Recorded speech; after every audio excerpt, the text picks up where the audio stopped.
And a live look now here in Manchester, the same old snow. I don't know what that statue is of. Do you know, Tom? I don't know. Nobody seems to know what that statue is, but the good folks at St. Anselm will let us know because clearly it's going to be part of our coverage. We need to know what the heck it is, right? I apologize for not being properly prepared.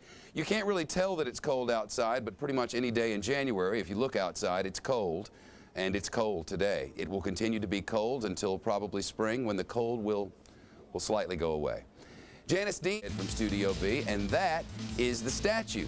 We have a lot of interns from St. Anselm College. One of them has gone out to find out who the heck that is. We'll tell you when Studio B continues. Now that's a tease.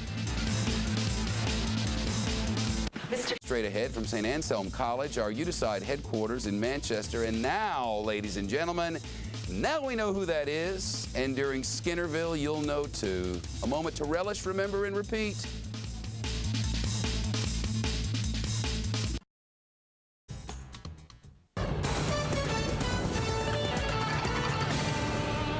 President Bush stands behind the decision to go to war in Iraq. Good afternoon, everybody. I'm Jane Skinner. The president says he has great confidence in the intelligence community and that there is no doubt in his mind that Saddam Hussein was a grave threat. The commander-in-chief made those comments during a meeting with the president of Poland today.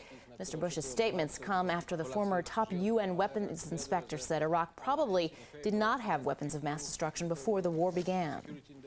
A new judge has been selected to preside over Scott Peterson's double murder trial. Retired Alameda County Judge Alfred DeLucky will now hear the case. He has presided over 22 death penalty trials in his career.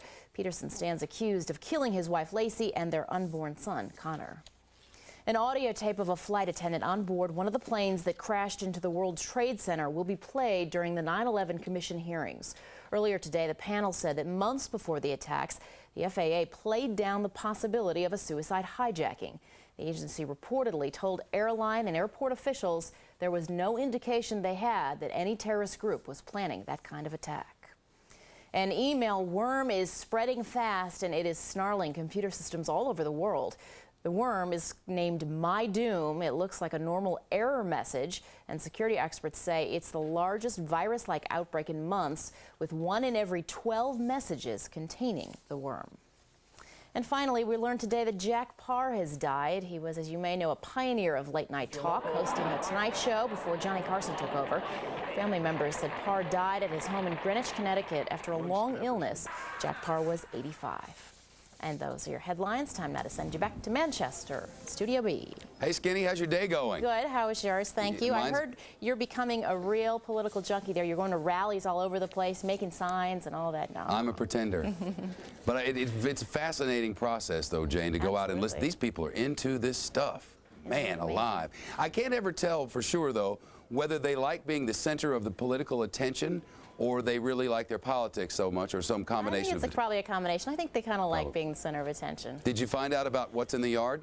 I didn't, but I understand that you did. I did, but let's show the statue, if you don't mind there, Technical Wizards. Now, what do you think that is?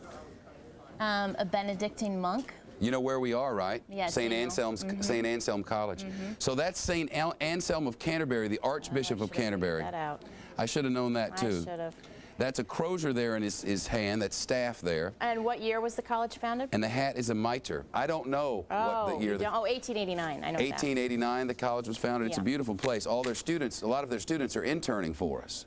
Well, hey, free labor there. What do you know? It's the Fox way. You probably had them working on the heating system last night at the hotel, too, right? Well, that would have been nice if I could have found any of them. You didn't hear the tech crew, which is paid, laughing after I said that's the Fox way. But they were laughing. I'm sure they weren't laughing up on the second floor, though. Oh, that's they know. They work. pay great. They're the greatest people on that second floor. We love them. Don't we, Jane? We do. We bring them cookies every week. Yeah, that's good. We don't, but we should. Good idea. You and the mouse in your pocket. Talk to you later, Bye. Skins. See you tomorrow, hopefully, if the snow doesn't ruin us. The race